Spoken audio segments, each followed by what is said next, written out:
प्रणाम। जय श्री राम।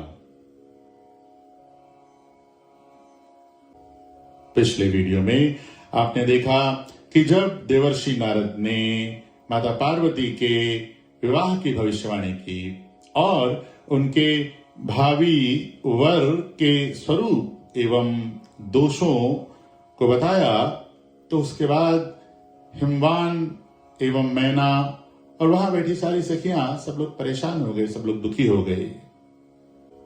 उसके बाद नारद जी ने वहां सबको समझाते हुए कहा कि जिस स्वरूप के बारे में मैंने आपको बताया है, जिन दोषों के बारे में मैंने आपको बताया है, ऐसा प्रतीत होता है, ऐसा मुझे लगता है, ऐसा मेरा अनुमान है कि वो स्वरूप स्वयं भगवान शंकर का है।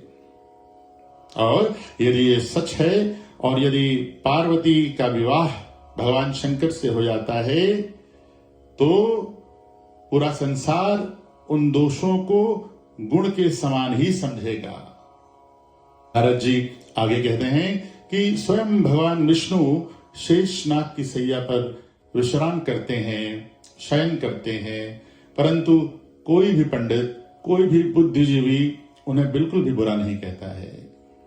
इसी तरह सूर्यदेव एवं अग्निदेव सभी रसों का भक्षण करते हैं, अर्थात कभी अच्छा करते हैं, कभी बुरा करते हैं, परंतु कोई भी उन्हें कुछ नहीं कहता है।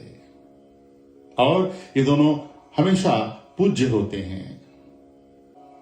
गंगा जी में शुभ एवं अशुभ हर प्रकार का जल बहता है, परंतु गंगा जी हमेशा पूज्य रहती हैं।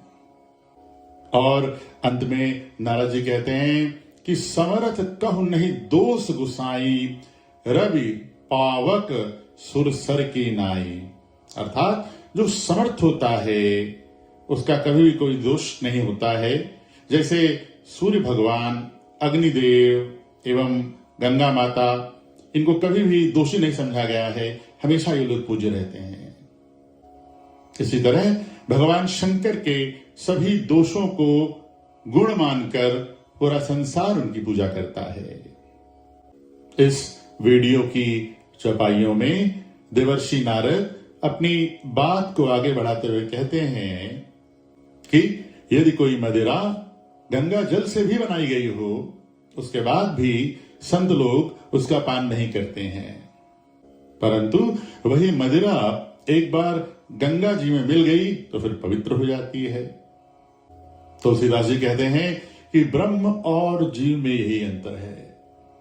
एक जीव चाहे कितना भी पापी हो, एक बार यदि वो अपने दुर्गुणों को त्याग कर सद्गुणों को अपना कर ईश्वर को अपने हृदय में बैठा लेता है, ब्रह्म को अपने चित्त में आसीन कर लेता है, उसके बाद वो पवित्र हो जाता है और उसके सारे पाप मिट जाते हैं। नारद जी आगे कहते हैं कि भगवान शंकर सहज ही समर्थ हैं और इस विवाह में हर तरह से कल्याण है, परंतु शिव जी की आराधना कठिन है, परंतु तप करने से वे बहुत जल्दी संतुष्ट हो जाते हैं। नारद जी हिमवान को कहते हैं कि यदि तुम्हारी कन्या तप करे तो भगवान शंकर इस होनहार को मिटा सकते हैं।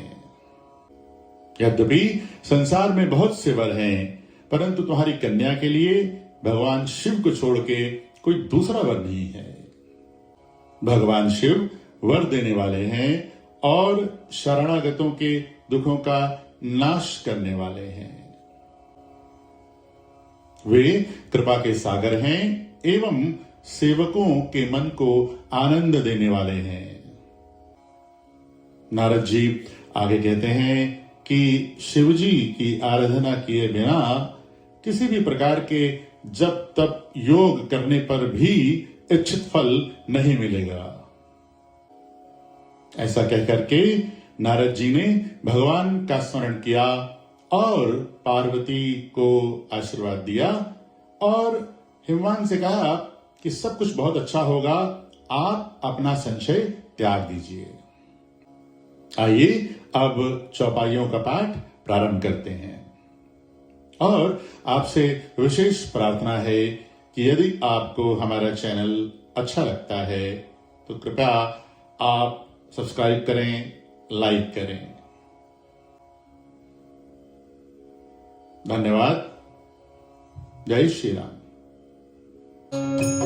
सुरसारि जल कृत बारुनि जाना, कवहु संत करहि रहि पाना। सुरसारि मिले सो पावन जैसे, ईसयनी सही अंतर तैसे। शंभु सहज समरथ भगवाना, यही विवाह सब विधि कल्याणा। दुराराध्य पयाहि महेशु, आशुतोष पुनि किए कलेशु। जौं तप करे कुमारी तुम्हारी, भावी अमेठी सकही त्रिपुरारी।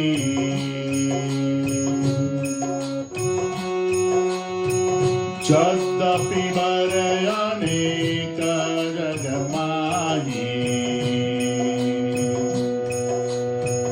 यही कह शिव तजी दूसर नाही। वरदायक प्रणतारति भंजन, कृपा सिंधु सेवक मन रंजन। इच्छित फल बिनु शिवय राधे, लहियर को जोग जप साधे।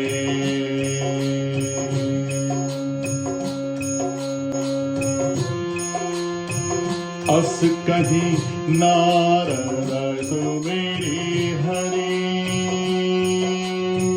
गिर जहीं दीन है शीस। हुई ही यह कल्याण संसार तगहु गिरी।